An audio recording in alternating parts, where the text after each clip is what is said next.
Halo, sobatku mistik mustika dimanapun Anda berada. Pagi ini saya mau minta maaf.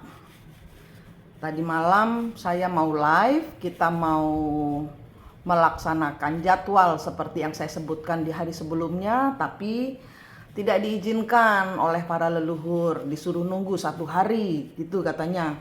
Supaya apa? Supaya kalian bisa mengecek siapa di antara kalian ini yang masih kesurupan. Nah bener, masuk ke WhatsApp saya. Saya nggak live, banyak orang nuduh-nuduh kesurupan. Bilang katanya saya blokir mereka. Saya disuruh nunggu untuk ngecek. Jadi kalian itu dalam pengajaran yang kalian terima melalui YouTube saya, melalui media sosial yang saya berikan tentang kesurupan, Anda ini loh yang harus ngecek. Anda ini yang kesurupan. Menuduh-nuduh, kemarin ini banyak orang menuduh-nuduh saya, nggak cuma satu ya, nggak cuma satu orang menuduh-nuduh saya begini. Saya nggak jawab. Saya bilang, oh kamu kesurupan. Sudah dicek lagi hatinya kalian masing-masing. Karena sekarang ini kuasa kegelapan itu sudah merasuki kita semua.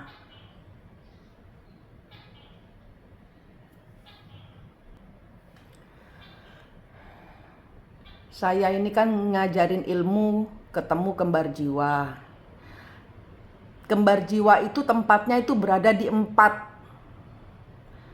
Kembar jiwa itu kalian berada di suwung 4, itu adalah Anda ketemu dengan diri Anda sendiri. Selalu kembalikan diri Anda ke 4, ke suwung, ke 0. Karena dari 0 ini adalah penjembatan antara sejatinya dirimu, kehidupanmu di 3 dimensi atau di kehidupan ini dengan alam gaib, alam halu, alam leluhur. Gaib itu halu, tapi nyata tapi halu. Di 5 dimensi. 5 dimensi itu alam leluhur, di mana leluhur meminta pertolongan kita, tapi kadang-kadang kita karena tidak bisa mengendalikan diri, karena kita tidak suwung, kita tidak memegang sejatinya diri kita bersama Tuhan, sehingga kita sering diputarbalikkan oleh gaib. Oleh kekuatan-kekuatan gaib, kita sering bingung, kita sering diputarbalikkan, kita sering dicuci otak, kita sering dibuat ragu-ragu. Kalau kita pegangan Tuhan, kita 0, kita tuh nggak bisa apa-apa. Selalu begitu, selalu posisikan Anda pada saya nggak bisa apa-apa. Sehingga Anda tidak memakai kekuatan Anda sendiri. Pada saat kita sudah menyatakan diri kita tidak bisa apa-apa, saya tidak bisa apa-apa tanpamu Tuhan, itu kita tidak jalan sendiri, malaikat yang akan jalan di depan kita. Tapi kalau kalian merasa sok, sudah bisa, sudah ketemu kembar jiwanya, saya sudah bisa menundukkan, menaklukkan leluhur, kalian sombong. Pada saat Anda merasa bisa, Anda dibuat tidak bisa. Pada saat Anda tahu di mana letaknya harta Soekarno, harta Soeharto, harta Majapahit, harta Pajang, harta ini, harta itu, semua yang ada di dimensi gaib, Anda tahu. Tapi Anda masih pakai kekuatan secara kotor Anda, merasa sanggup. Pada saat itu juga Anda akan dibuat tidak sanggup. Banyak sekali orang gila menanti sesuatu yang tidak ada. Kenapa? Ya karena kalian tidak kembali ke sejatinya diri kalian. Kalian diperdaya oleh halusinasi leluhur. Tinggikan, nolkannya kepada Tuhan. Bahwa kita tuh nggak bisa apa-apa tanpa Tuhan. Jadi jangan mengolah segala sesuatu berdasarkan bisikan. Oh katanya ada yang bisikin saya, katanya Bu Manik blokir saya. Oh ada yang bilang katanya Bu Manik marah sama saya. Oh ada yang bilang katanya Bu Manik ini ngajarin yang enggak-enggak. Oh, ya terserah kalian. Karena ya itu saya bilang, saya nggak akan nanggepin bisikan-bisikan gaib yang ada di kepala kalian, yang kalian tangkap. Karena apa? Karena kalian merasa bisa, sehingga kalian dibuat tidak bisa. Sehingga kalian menuduh-nuduh. Gitu. Kemarin saya nggak boleh, sama leluhur nggak boleh live untuk kalian. Nah ini 7 hari ke depan saya sudah diikat sama pekerjaan di 3 dimensi. Perusahaan usaha saya dikasih orderan 5 kali lipat daripada yang kemarin saya bilang saya dapat harta amanah dari Tuhan yang sejatinya dari Tuhan, harta amanah, karena saya berhasil membawa banyak orang untuk bertemu sejatinya diri mereka. Saya dikasih rezeki. Nah, ini ditambahin sama Tuhan, saya disuruh mundur dari dunia leluhur untuk napak ke alam sejatinya ini, alam manusia, sejatinya manusia ini, kita ini hidup di dunia ini.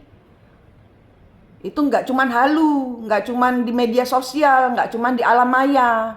Kembali ke sejatinya diri kalian yang sekarang ini napak tanah, bersatu dengan Tuhan, bersatu dengan sosial. Kalau kalian nggak tahu cara berpegangan kepada Tuhan, ya ini kalian selalu diutak-atik otaknya oleh bisikan-bisikan gaib. Kenapa? Karena kalian terlalu mengandalkan kesaktian leluhur, sehingga yang mana leluhur, yang mana bukan, kalian rancu. Kenapa? Karena kalian tidak nol, kalian tidak kembali ke suwung.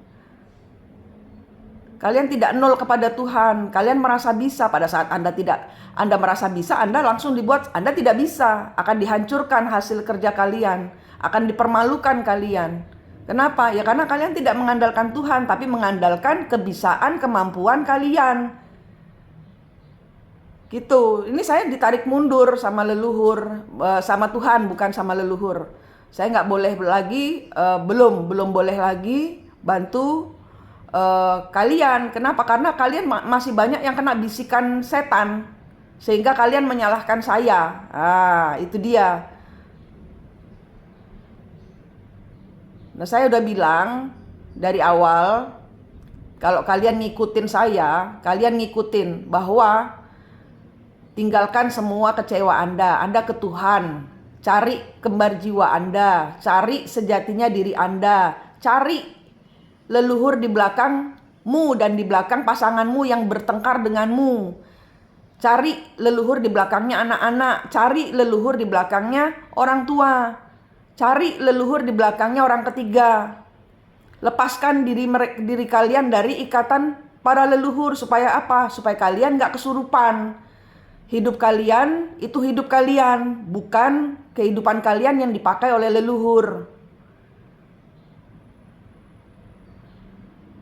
Hari ini malam tadi saya terima rezeki lagi dari Tuhan, hasil dari harta amanah yang sejatinya dari Tuhan, hasil kerja 5 kali dari yang kemarin saya terima.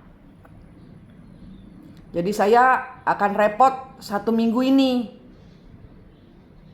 di dapur bikin lilin, mempersiapkan orderan orang. Coba saya disuruh mundur. Karena apa? Karena kalian banyak yang halusinasi. Masih banyak dari kalian yang terjebak di alam mimpi. Masih banyak yang keblinger ngikutin tarot dan menuduh-nuduh pasangan kalian, anak kalian, ibu kalian, tetangga kalian berdasarkan tarot random, tarot yang secara umum. Otak kalian itu nggak bersih. Cara berpikir kalian, cara memandang kalian tuh sok merasa bisa. Kenapa? Ya karena Tuhan menyediakan malaikat buat kalian. Bukannya kalian disediakan malaikat, bukannya semakin nol, tapi malah semakin sombong, makin pongah. Yaitu, jadi saya disuruh mundur. Jadi membiarkan kalian bergerak sendiri, terserah. Nih saya dapat pesan dari Ibu Hariti. Ibu Hariti ini adalah seorang raksasa yang bertobat. Ibu Hariti adalah istri dari sebentar dulu. Istri dari Dewa Kuwera. Dewa Kuwera adalah di zaman di masa pewayangan atau di masa zaman para dewa-dewa zaman Hindu, zaman dahulu. Dewa Kuwera adalah dewa yang dipercaya oleh Sang Hyang Widi, Tuhan, sebagai bagian kepala departemen keuangannya, ibarat kata gitu. Nah, ini saya perkenalkan kepada Anda Ibu Hariti. Ibu Hariti adalah beliau mau berpesan kepada Anda. Ibu Hariti ini adalah, kalau di Bali namanya Menbrayut.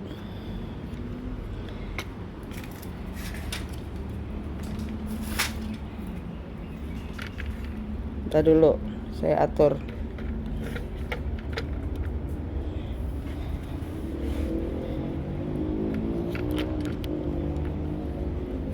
Ibu Hariti ini seorang raksasa yang ya karena raksasa ya dia senang memakan dulu, zaman dahulu tuh memakan anak. Kemudian ratusan anak. Jadi Ibu Hariti ceritanya pun ada banyak versi. Jadi ini adalah ibu raksasa yang bertobat. Beliau pemakan anak. Kemudian salah satu anaknya diambil oleh dewa sama Buddha, Siddhartha Buddha Gautama. Kemudian beliau bertobat karena merasakan artinya kehilangan anak. Ibu ini adalah sekarang pembela anak-anak. Ibu ini yang akan bertindak ya. Saya mendapat pesan dari beliau, saya disuruh mundur, beliau yang akan bertindak. Kalau ada raksasa di belakang kalian, kalian harus cepat lari ke Tuhan. Karena ibu ini tidak akan terima kalau kalian menyepelekan anak-anak Anda. Sok merasa terzolimi sendiri, padahal kalian merasa terzolimi, kalian gak sadar tugas kalian sebagai ibu itu melindungi anak-anak. Tugas kalian sebagai bapak itu melindungi anak-anak. Leluhur inilah yang berpesan kepada saya yang akan maju, tolong saya di posting. Karena ibu ini akan menjadi pelindung anak-anakmu dan ngeplak kepala bapak ibunya yang menyepelekan anak-anaknya. Dia yang akan menjitak kepala Anda. Kalau Anda tidak sayang kepada anak Anda, kalau Anda tidak menjaga anak-anak Anda, jangan sok menjadi istri yang baik, istri yang terzolimi, suami yang terzolimi. Sibuk aja mikir selingkuhan, sibuk aja mikir suami diambil orang. Udah saya bilang, itu adalah ulah inkubus sukubus. Sepasang demit, sepasang setan yang memang yang satu bertugas menggoda suamimu, yang satu bertugas menggoda istrimu, sehingga anak-anak di dalam keadaan tidak berdaya, sehingga itulah yang dicari, itulah yang diambil sama kuasa kegelapan sebenarnya. Dan kalian kalau tidak melindungi anak-anak, Ibu Hariti inilah yang akan maju, ngeplak kepala Anda, nendang ke pantat Anda, menjatuhkan Anda untuk Anda selalu takut pada Tuhan.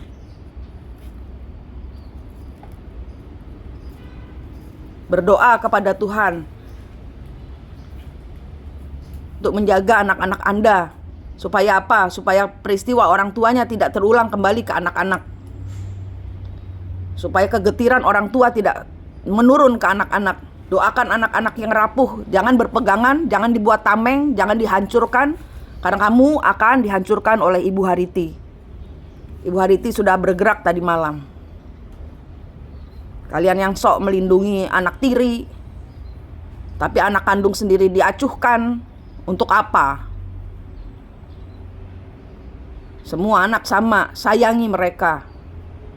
Masa depan mereka di tangan orang tua, tapi orang tua sekarang banyak yang kacau pikirannya. Sibuk mendermakan waktu buat suami supaya suami senang, anak-anak yang tersiksa.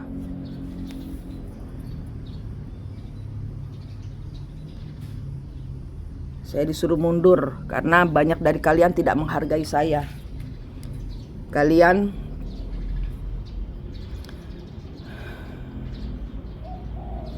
kalau di belakang kalian ada Ibu Hariti, bilang minta maaf. Berarti kalian itu menjadi target, diketak kepalanya sama Ibu Hariti. Bukan karena beliau jahat, tapi karena beliau adalah raksasa yang bertobat. Yang di zaman dahulu dia pun melakukan kesalahan, dan dia mempersembahkan dirinya, sama seperti saya mempersembahkan dirinya untuk melindungi anak saya.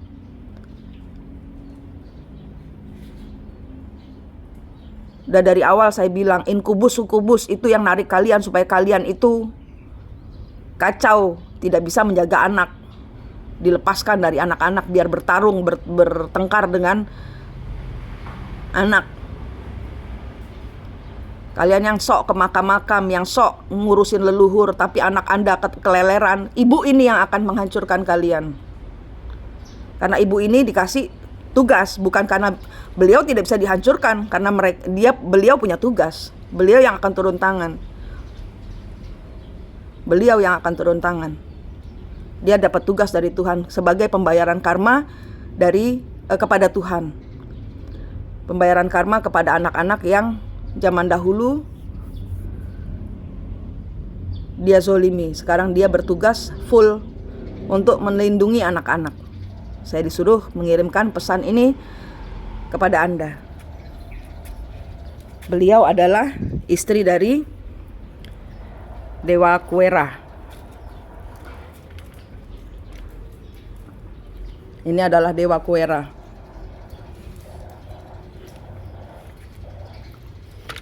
Dan ini adalah Moka.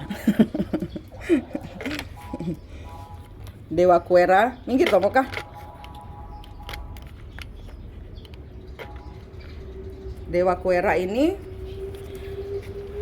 diberi tugas untuk diamanahkan untuk menjaga semua harta di dunia ini itu di bawah pengawasan beliau. Departemen harta, baik itu secara koin, kertas, pokoknya semua yang namanya harta itu beliau,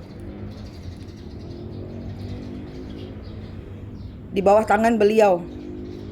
Tapi posisi beliau itu direbut oleh Rahwana yang menguasai kerajaan Alengka. Nah, Rahwana sudah dalam rehabilitasi cahaya, tapi masih suka berontak. Kalau kalian keuangannya susah, bayangkan hutang, ya. Bayangkan kalian punya hutang apapun juga, misalnya uang 1 juta, tanah belum ditebus, di Pegadaian, emas belum ditebus di Pegadaian, Anda belum bisa ngambil karena tidak punya uang, tidak kunjung datang juga uangnya. Itu mungkin ada dari kalian yang leluhurnya seperti Rahwana, meroyok punyanya orang. Nah, saya hari ini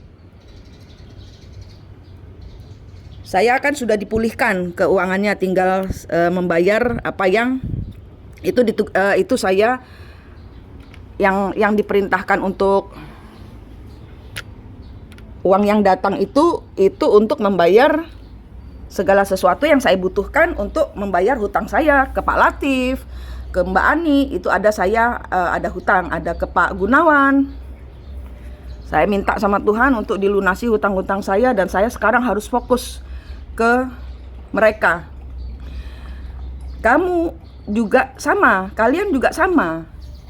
Kalau punya hutang seperti saya, misalnya kalian hutang 1 juta ke teman Anda gitu ya. Misalnya Anda hutang ke Mbak A gitu misalnya ya, ke Mbak A. Nah, Anda pinjam uang 1 juta ke Mbak A. Bayangkan Anda taruh uang nyawanya uang itu di dalam koper, di dalam tas. Taruh uang 1 juta di dalam tas, Anda kembalikan, Anda bayangkan di depan Anda ada si Mbak A ini. Mbak, ini uang yang saya pinjam, saya kembalikan dulu nyawanya. Saya akan bermohon kepada Tuhan untuk melunasi dalam bentuk 3 dimensinya. Ini nyawanya. Secara 5 dimensi Anda bayar dulu. Dan doakan supaya Mbak A rezekinya bertambah-tambah. Kemudian tambahkan lagi 1 koper uang berisi satu nilai yang sama. Misalnya Anda utang 1 juta, Anda kembalikan 1 juta, Anda tambahin lagi 1 juta plus 1 keranjang berlian supaya Mbak bisa bersinar, dijauhkan dari mara bahaya, diberikan berkat berkelimpahan. Begitupun dengan bank. Antara Anda dengan Mbak A, antara Anda dengan bank, antara Anda dengan pegadaian, antara Anda dengan surat-surat tanah atau surat-surat gadai Anda itu ada tali. Diputus dulu itu tali atau rantainya dengan Mbak A, dengan bank-bank. Kemudian bayangkan Anda ke bank, Anda bayar dulu jumlah hutang Anda. Ini nyawanya dulu, saya berdoa sama Tuhan supaya itu namanya pembersihan. Anda minta maaf karena tidak mampu membayar dalam waktu dekat, tapi ini nyawanya saya kembalikan dulu, plus ini 1 lagi. Saya berikan ekstra 1 juta. 1 juta misalnya utang Anda ke bank. 1 juta Anda bayar dulu ke teller. Bayangkan Anda bayar ke bank. Anda bayar lagi sisanya 1 juta ini sebagai permohonan maaf saya karena belum membayar. Plus 1 keranjang berlian cahaya. Saya berdoa semoga bank ini semakin sukses, semakin dilindungi Tuhan. Diputuskan tali rantainya dari Anda, dari surat itu, dari barang yang Anda gadaikan, Anda putus semua. Terus kemudian berdoa kepada Tuhan, Tuhan saya minta maaf, saya berhutang, saya tidak bisa membayar, mohon dimudahkan pekerjaan saya. Tetap Anda harus bekerja. Namanya Anda berhutang, Anda harus bekerja. Supaya apa? Wadahnya Tuhan itu mau mengucurkan uang ada. Bagaimana Tuhan mau mengucurkan uang kalau wadah pekerjaan Anda tidak ada? Nanti kan kayak saya, tanggal 1 saya dikasih uang, saya minta uang buat anak saya sekolah. Giliran saya Tuhan untuk menyekolahkan anak saya minta rezekinya, Tuhan bereskan dulu hutang saya supaya saya bisa nabung, nggak bayar hutang. Gitu caranya. Ya, Anda harus mulai main di 3 dimensi, Anda harus jejak di 3 dimensi, nggak usah lagi mikirin leluhur, nggak usah mikir lagi kesaktian-kesaktian. Ya, kalau disuruh-suruh leluhur, nolkan. Tuhan, ini saya disuruh gini. Menurut Tuhan bagaimana saya permudah jalan saya kalau memang saya harus mengikuti apa kata leluhur. Nah, Anda serahkan semuanya ke Tuhan. Jangan moro-moro nge-WhatsApp saya nuduh-nuduh sembarangan. Itu jelek energinya. Ini Bapak Kuera. Saya juga barusan ya.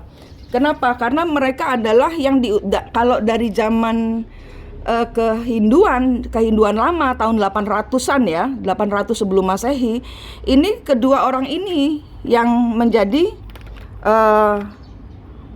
Bapak Kuera dan Ibu Hariti ini yang menjadi penjaga dewa kesuburan kemakmuran. Tuhan kasih tugas ke mereka dan saat ini dikembalikan kepada mereka. Saat ini dikembalikan kepada mereka. Yang percaya saja, yang tidak percaya enggak apa-apa. Coba lihat. Di situ kan Dewi Haritinya. Di situ Bapak Kuera. Kenapa menghadap sana? Coba kalian kira-kira sendiri.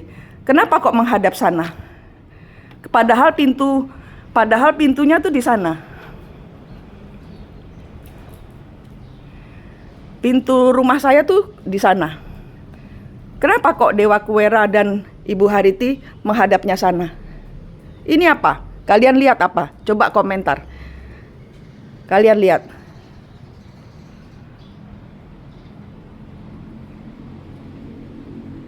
Apa itu? Komentar. Ini halaman kosong ini, tanah kosong. Ini tanah kosong.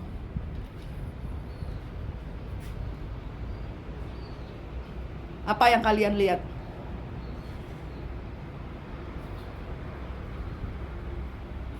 Dan di sini, ini ada portal dimensi. Ini portal dimensi kemana?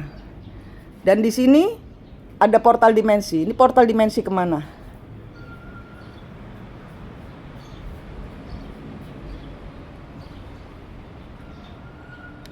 Ya, bersihkan energi kalian. Tarik seperti yang saya sampaikan kepada Anda. Rezeki saya dipulihkan pada saat saya menjaga energi perdamaian, energi cinta kasih saya kepada ibu saya dan anak saya. Rezeki saya dipulihkan. Dari merekalah berdua kekuatan saya. Jadi nggak cuma orang tua. Kalau kalian punya orang tua, nggak cuma dari orang tua. Kalian itu menjaga energi, cinta kasih. Yang penting cinta kasih, bukan melulu uang. Cinta kasihmu kepada ibu, peluk mereka, sayangi mereka secara 5 dimensi, secara gaibnya mereka, peluk mereka. Nah, maka kekuatanmu akan muncul. Ya, terutama ibu dan anak. Ibu kalian dan anak Anda. Itu. Ya, yang kalian harus, kalau nggak ada anak, ponakan kalian peluk. Oke, ini dari Mbak Kartika ini. Dari Mbak Kartika itu muncul sebagai dia di belakangnya Mbak Kartika yang saya cerita kemarin. Mbak Kartika itu dia ke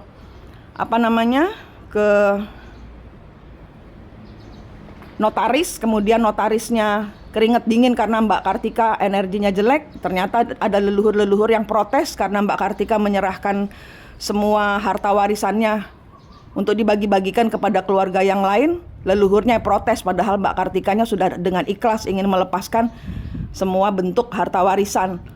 Sudah cukup dengan harta yang Tuhan berikan untuk dia, tidak mau warisan. Leluhurnya yang protes. Nah, ini leluhurnya yang hari ini keluar, menyampaikan pesan hari ini. Sudah kemarin sebenarnya disuruh nunggu, hari ini saya sampaikan pesan.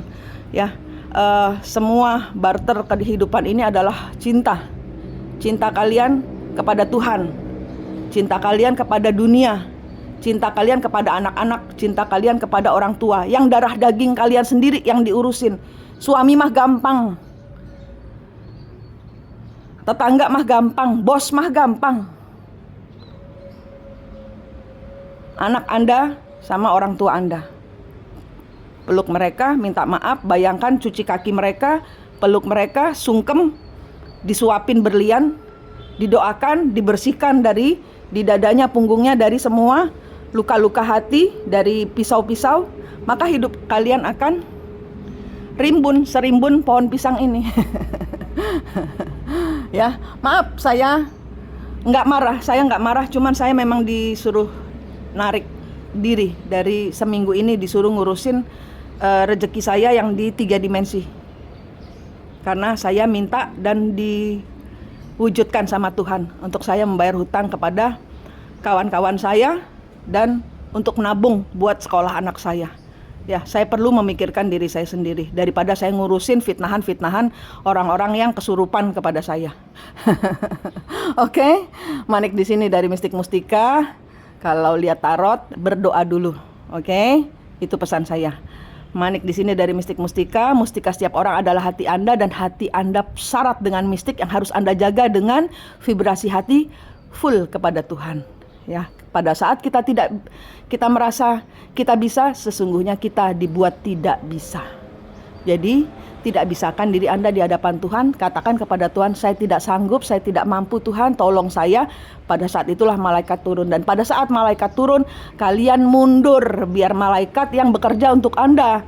Jangan saat malaikat ikut-ikut membenahi kehidupan kalian, kalian sombong, dienolkan lagi kalian. Terus kalian merasa Tuhan gak tolong saya.